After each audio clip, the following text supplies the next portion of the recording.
नमस्कार मित्रों। पिछले वीडियो में हमने ड, ड़, ढ और ड़ा के उच्चारण को विस्तार से समझा। अगर आपने वो वीडियो अभी तक नहीं देखा तो मेरी ये सलाह है उसे पहले ज़रूर देखें, क्योंकि अगर आप इनका उच्चारण सही से करते हैं तो इनका प्रयोग अधिकांश जगहों पर सही पाएंगे। हाँ, कुछ मामलों में शंकाएं हो सकती हैं इनके प्रयोग को लेकर, जिसे हम डंडे और छड़ी से दूर कर देंगे। चिंता ना करें, हम डंडे और छड़ी की बात करेंगे मगर दंड किसी को नहीं देंगे। मैं तो बस डंडे और छड़ी के उदाहरण मात्र से कुछ नियमों को समझाने की कोशिश करूंगा और यह भी सुनिश्चित करूंगा कि आगे चलकर आपको इस विषय पर कोई दंड न दे सके। आइए शुरू करते हैं ट वर्ग के तीसरे वर्ण डा के नियमों के साथ और समझते हैं इन्हें विस्तार से। आज हम कुछ नियमों के आधार पर जानेंगे कि कहाँ हमेशा डा होता है और कहाँ ड़ा।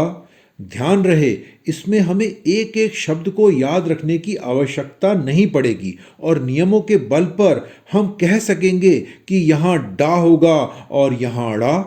आइए शुरू करते हैं डा के पहले नियम से, जो कहता है शब्द के शुरू में हमेशा डा का प्रयोग होगा।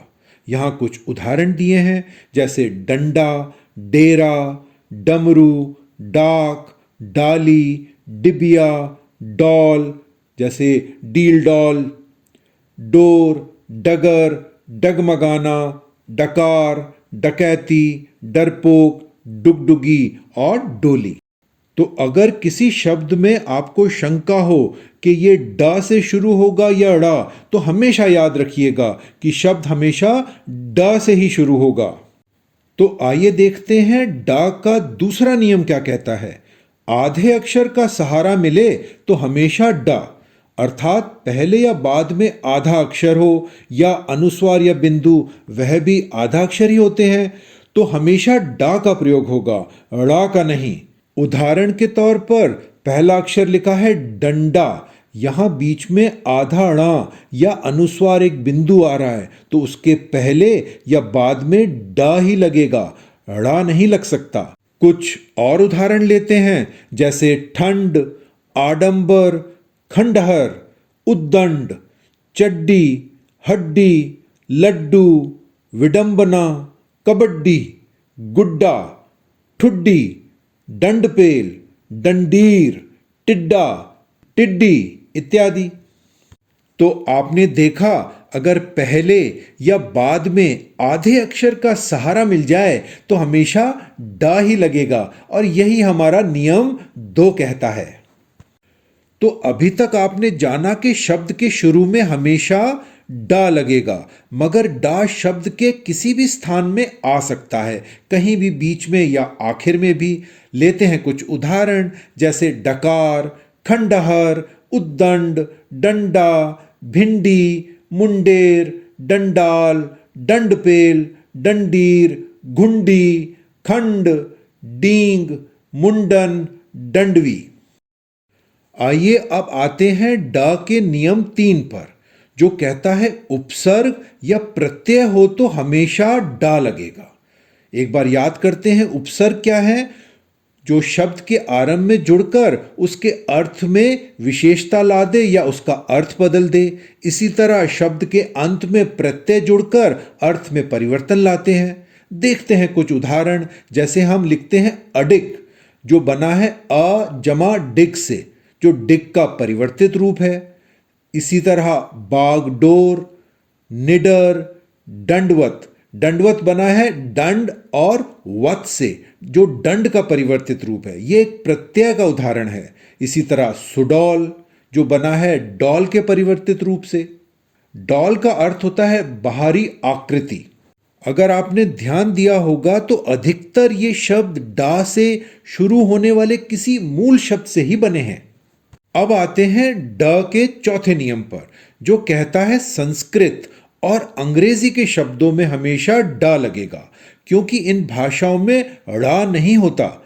उदाहरण के लिए संस्कृत के कुछ शब्द दिए हैं, जैसे पंडित, मंडल, दंड, प्रचंड। और अब आते हैं कुछ अंग्रेजी के शब्दों पर, जैसे रोड, रोड में हम ड़ा नहीं लगा सकते। इसी तरह doctor, bed, advice, media, headmaster, advocate, board, dog. आपने देखा इन सभी में ड का ही प्रयोग होता है। अब अड़ा के नियमों में जाने से पहले समझते हैं इन वर्णों के बारे में कुछ बातें। ये वर्ण द्विगुण व्यंजन हैं क्योंकि इनका प्रयोग दो तरह से किया जाता है। ड और ढ मूर्धन्य वर्ण है। आपको याद होगा इनका उच्चारण स्थान मूर्धा है। ड़ और ड़ ये दोनों उत्क्षिप्त व्यंजन हैं क्योंकि इनके उच्चारण के समय जिह्वा ऊपर की ओर उठकर पहले मूर्धा से स्पर्श करती है और फिर हमें झटके से नीचे की ओर फेंकना होता है। ड़ा और ड़ा दोनों अरबी और फारसी भाषा के प्रभाव से आए हैं, इसीलिए इन्हें आगत व्यंजन भी कहते हैं। और इनका एक और नाम है अद्वितीय या अनूठे वर्ण। मित्रों, क्या आपको पता है हिंदी भाषा में अक्षरों का एक ऐसा समूह है जिससे कोई शब्द शुरू नहीं होता। यह है अंग, ड़, ड़ाह और ड़ा। जैसे हमने ड के नियम 1 में पढ़ा कि सभी शब्द डा से ही शुरू होते हैं या डा ही हमेशा शब्द के शुरू में आएगा। इसका अर्थ यह भी है कि ड़ा से कोई भी शब्द की शुरुआत नहीं होती। तो यही बन जाता है ड़ा का पहला नियम, शब्द के शुरू में ड़ा कभी नहीं आएगा। मित्रों, याद रहे जिन शब्दों में ड के नियम लागू नहीं होते उन शब्दों में अधिकतर ड़ा का ही प्रयोग होता है। शब्द का पहला वर्ण छोड़कर वह कहीं भी आ सकते हैं। कुछ उदाहरण लेते हैं, जैसे ड़ा अंत में आते हैं इन शब्दों में छड़ी, बाड़ी, आड़, बड़ा, कड़ा, मोड़, पेड़, साड़ी, दौड़, कपड़े, कंकड़, लकड़ी, चमगादड़, लप्पड़ आदि। बीच में आते हैं उड़ना, हड़कंप, हड़ताल, लड़ाई, चिड़िया, लड़खड़ाना, सुड़सुड़ाना आदि। और कुछ उदाहरण जिसमें ड़ा बीच में और अंत दोनों में आते हैं, जैसे हड़बड़, हड़बड़ी, गड़बड़ी, फड़फड़ाना, बड़बड़ आदि। ये उदाहरण मैंने इसलिए लिए हैं कि आपको ये स्पष्ट हो जाए कि चंद्र बिंदु कोई आधा अक्षर नहीं, इसलिए चंद्र बिंदु के बाद ड़ा आ सकता है। अगर आप इन शब्दों का उच्चारण सही से करेंगे तो आपको महसूस होगा कि यहां चंद्र बिंदु आएगा, बिंदु नहीं। तो आइए देखते हैं ये उदाहरण, जैसे मूंड, मूंडी, मूंडना, सूंड, सांड, मांड। मांड किसे कहते हैं? उबले या पकाए हुए चावलों में से जो बाकी बचा पानी होता है, मांड। यहां दो उदाहरण मैंने आपको समझाने के लिए और लिए हैं। पहला शब्द है मुंडन, जिसमें एक अनुस्वार, बिंदु या आधा अक्षर ण आ रहा है। तो हमारे नियम के अनुसार आधे अक्षर के बाद ड का ही प्रयोग होता है, इसलिए मुंडन में ड आ रहा है। और दूसरा अक्षर है मूंडना, जिसमें मां के ऊपर एक चंद्र बिंदु है, इसीलिए वहां ड़ का प्रयोग हुआ है। अगर हम लिखना चाहते हैं ठोडी तो ड़ा का प्रयोग होगा, क्योंकि हमें जिह्वा को झटके से बाहर फेंकना होगा। अगर हम डा का प्रयोग करते हैं तो 2 बार मूर्धा के स्थान से जिह्वा को मोड़कर लाना होगा और उच्चारण थोड़ा मुश्किल होगा। अगर आप फिर भी डा लगाना चाहते हैं तो एक आधे डा का सहारा लीजिए और लिखिए ठुड्डी या लिखिए ठोडी। इसी तरह अगर हम लिखना चाहते हैं गुड्डा या गुड्डे तो डा का ही प्रयोग होगा। अगर आपने अड़ा लगा दिया तो जीभ ऐसी टेढ़ी होगी कि उच्चारण कुछ अजीब सा निकलेगा। एक बार अड़ा लगाकर कोशिश कीजिए इसे पढ़ने की, गुडड़े। अब आते हैं ढ के नियम पर। जो नियम हमने ड के बारे में सीखा वही नियम ढ के बारे में भी लागू है। ढ हमारे ट वर्ग का चौथा वर्ण है। शब्द के शुरू में हमेशा ढ का प्रयोग होगा, ढ़ का नहीं। देखते हैं कुछ उदाहरण, जैसे ढक्कन, ढोलक, ढोल, ढोर, ढलान, ढीठ, ढीला, ढोंगी, ढाई, ढील, ढेर, ढैया, ढोलनी, ढाक। जैसे ढाक के 3 पात। अगर आधे अक्षर, अनुस्वार या बिंदु का सहारा मिले तो हमेशा ढ, ढ़ नहीं। देखते हैं कुछ उदाहरण, जैसे ढूंढ, ढंडोर, ढंडार, पढ़ंता, पढ़ंत, ढंग, ढंगी, ढूंढी। अब देखते हैं नियम 3 क्या कहता है।